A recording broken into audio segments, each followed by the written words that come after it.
Okay. Um, Hello.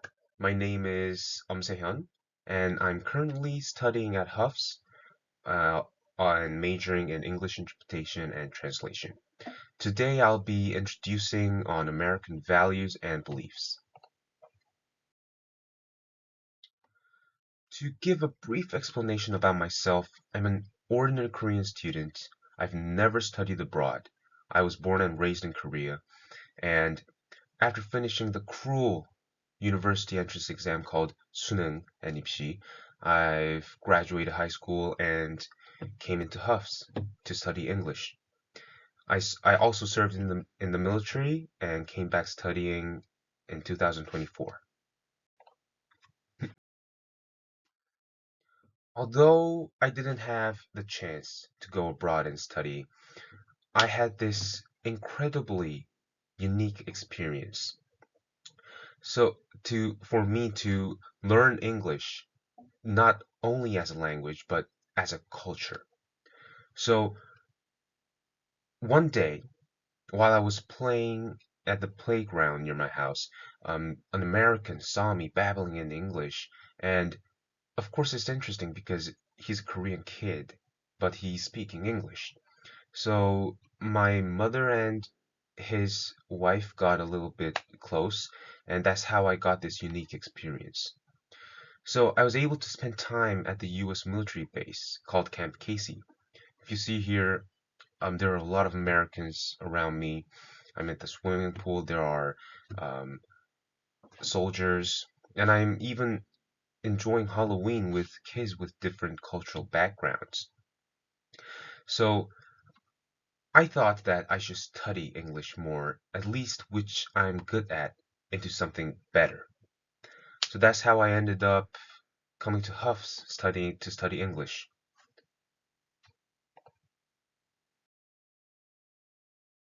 Okay, now back to the main presentation. In order to understand the American values and beliefs, we first need to know the history of how those values were formed. Now, we know that America is a land of freedom in general, but do we really know why? At least I didn't know why. So this is the content table, and my presentation will go on as follows. Okay. These are the key vocabs. I'm sorry for skipping the key vocab part so quickly because I don't have a lot of time. Now, the United States is a country where a wide variety of religion and culture is blended in together. Now, through my English and culture lecture and while doing research on for this presentation, I be I came to understand why America became to be known as the melting pot. Now, the key American values include individual freedom, equality of opportunity, and material wealth. Now, I'll explain further as far as my knowledge goes on how these American values took root and shaped American culture.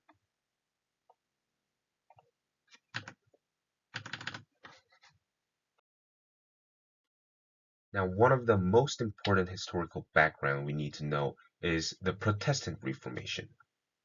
Now, my parents are Catholic, so as a child, I went to the church and did Misa and studied a little bit on the Bible and a little bit of history. But while doing this research, I got to know how Christianity was divided. Now, the Catholic Church became so powerful in the 13th century. Now, one of the reasons was the Bible. The Bible was written in Latin, which only nobles and upper classes had access of education. So normal class people weren't able to read the Bible themselves. They had to rely on the upper class because they were the ones who could read the Bible and understand them. So back at the time, the professor, you talked about this, and I myself think noticed this while watching the movie Constantine. So in the church, there's a small booth where people go in to ask forgiveness for their sins. And in the booth there are priests. and they listen to their sins and say, "Oh, I forgive you." But thinking of it now, is that right? Because he's not a god. So that's a little bit of abuse of a power, or because it's just an intermediary between God. So this can be seen as abuse of religious power and education. So the corruption of the Catholic Church reached its peak when they started selling indulgences. In Korean, it's called 면죄부. So even if you did something terrible that you won't be able to be forgiven, such as murder, if you just buy one of these indulgences, if you have the money, your sins are washed away. Now the Protestants, 청교도인, were the ones who couldn't withstand such corruptions and the ones who really acted on it, ultimately formed what we know today as 개신교.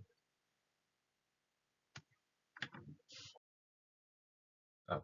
Now, one of the key person who started this Protestant Reformation was Martin Luther.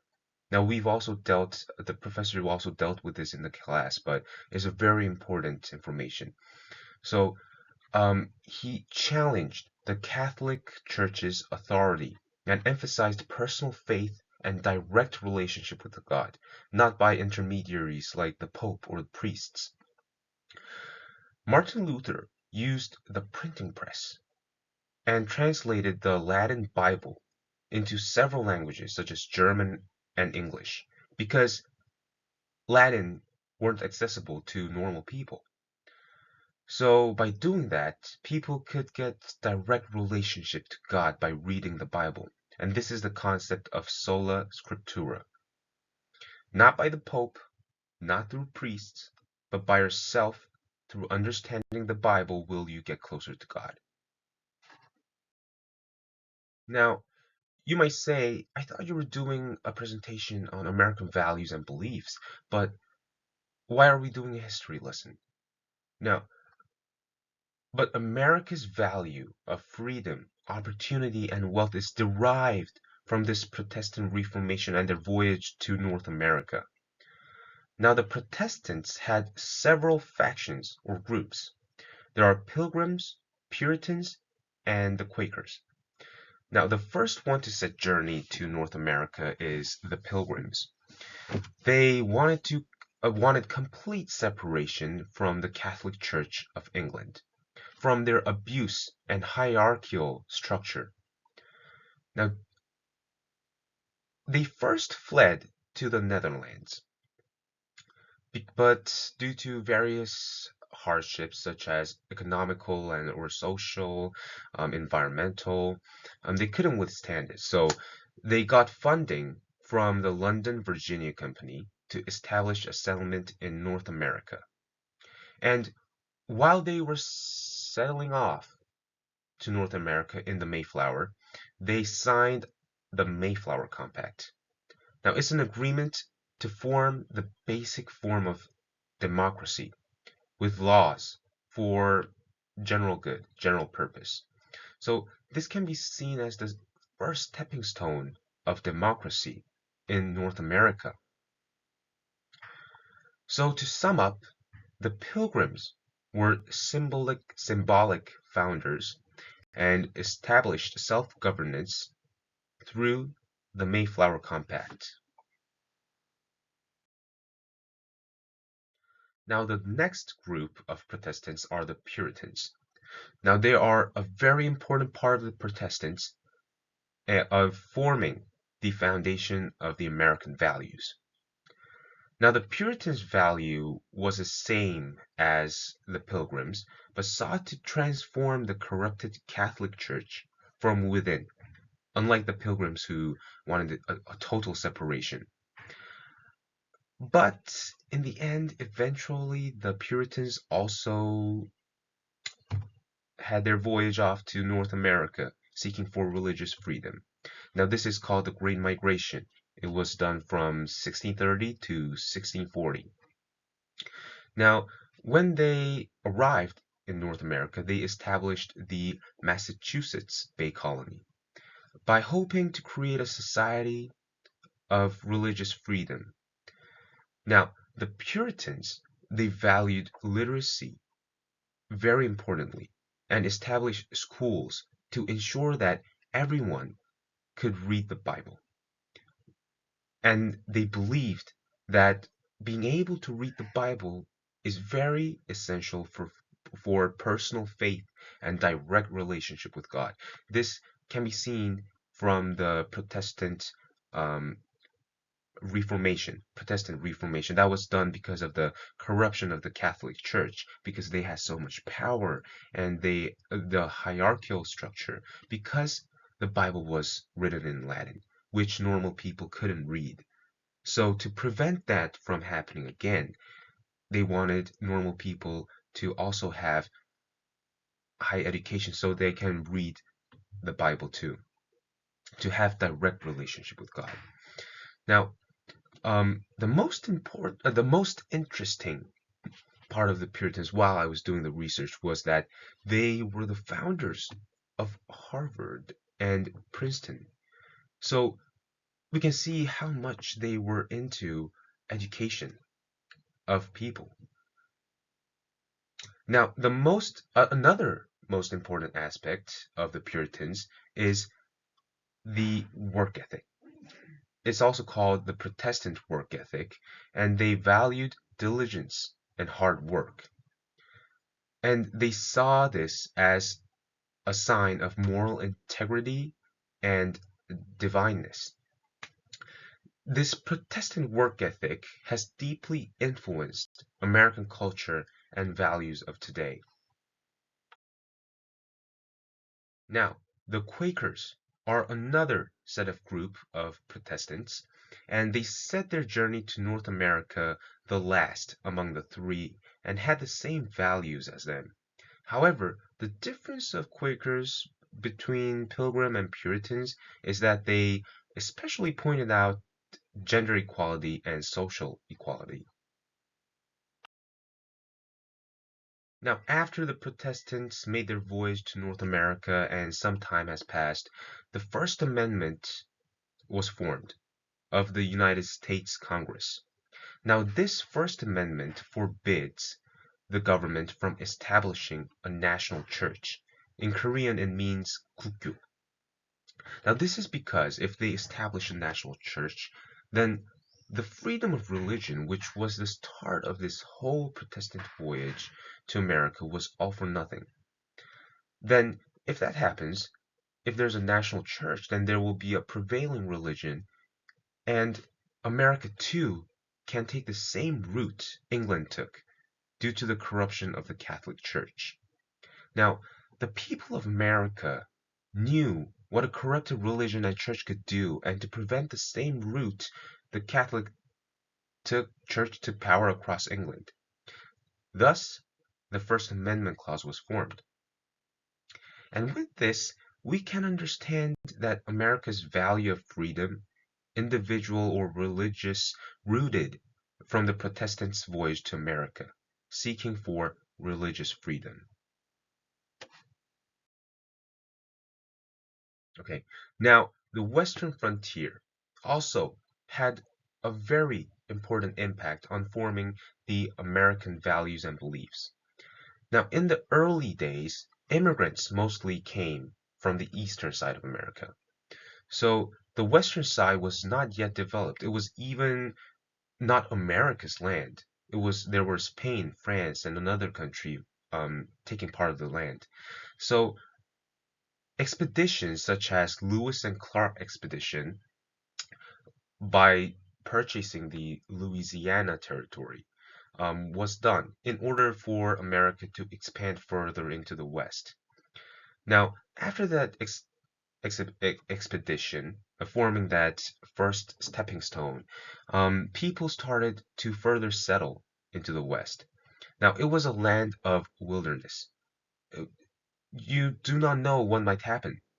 Now, people who wanted freedom, who wanted away from the law, away from the general society, or wanted a fresh start, settled further into the West.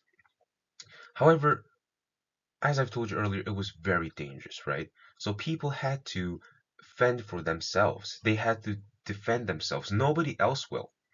So maybe, possibly, family was the only aspect they could believe in. Not even their neighbors. You won't even know.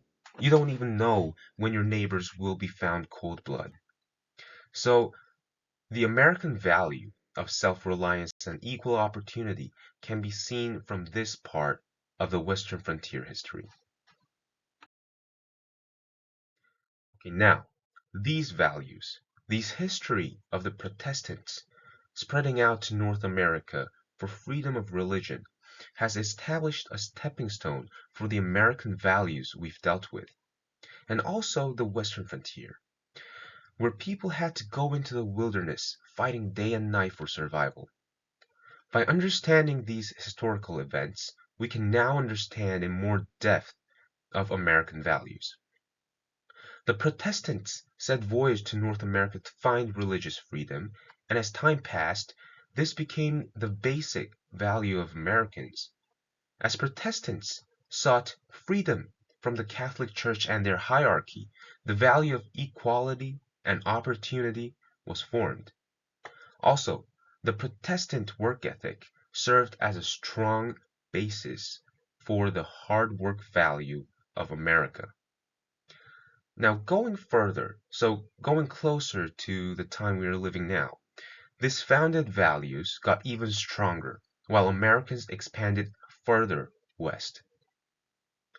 Now, people who wanted a new life said journey to the west, but it's the wilderness. So they had to rely on themselves. They couldn't trust nobody. As they took off to the wilderness, they had equal opportunity, but had to survive in harsh conditions. This won't be everything that formed the American values and beliefs today, but are the most fundamental cornerstones of the formation. Now, as the American values of freedom and self-reliance thrived, people from around the world came to America in search of the American dream. Now, the population diversity is not only due to religious freedom or the chance of material wealth itself, but shows us a glimpse of how the culture, racial diversity was formed. The chart on the right shows cultural diversity based on 2019. Due to these values, the American culture has been formed. I would like to compare a little small part of American and Korean households' cultural differences. Now, due to the values America has, in America, it is a culture that even as a teenager, they have to start experiencing how to fend for themselves. So, during like around 14 to 16, American kids are able to do part-time jobs. So, maybe food and clothes can be supported by parents, but if kids wanted something, they have to earn it. Now we can connect this culture to the hard work, self-reliance value of America. So I think Americans' minds goes like this. If I'm an American parent and my kid wants a toy or a PlayStation, you're my kid, so I will support your basic material needs. But a console, a PlayStation is not really what you need for survival. You can live without it. If you want freedom from our grasps and play game, earn it yourself by working. Nothing comes without a price. However, the Korean culture is a little bit different. Now, America's religion is mostly from Christianity. Although a lot of Koreans believe in Christianity nowadays, our culture is still founded by Confucianism. Now, I won't be going into more depths about Confucianism itself because I've already gone through the time limit. However, Korea's value stems from Confucianism. It emphasizes respect for elders, family, and collective harmony among each other. Now, Korea being a peninsula also had a strong impact on our culture formation, especially after the Korean War. Korea had made an astonishing economic development called the Miracle of Han River from the ashes of the war. So our parents, our grandparents, don't want their children to go through the same hardship they've gone through. So while American parents tell their children to work for yourself if you want something, Korean parents are more um, like they try their best they can to get what their children need and want, which they couldn't have in the past. I think this is from the cultural differences that stems from the different value of the two countries. Now, I'll be setting off to the States next year thanks to another spectacular opportunity I got. Although I studied English and even majoring in it, I never had the chance to go to the US to experience it myself. The price of the States is so overwhelming. However, after my military service, I thought, if not now, then when? I like to think myself as lucky. I'm not a genius, I'm not extraordinary, I'm just a person who tries his best all the time. And I would like to think that the goddess of luck saw my hard work. Personally, I'm not a believer, but I do think everything happens for a reason. Maybe listening to this English and culture lecture this semester was not a coincidence. Like the Protestants, my journey to America next year will be a voyage for my personal growth and expansion of perspective. With the knowledge I've earned from this class, I'll try to experience the different cultures that stems from the different values of the two countries. And I hope I'll get a chance to tell you about it. Thank you.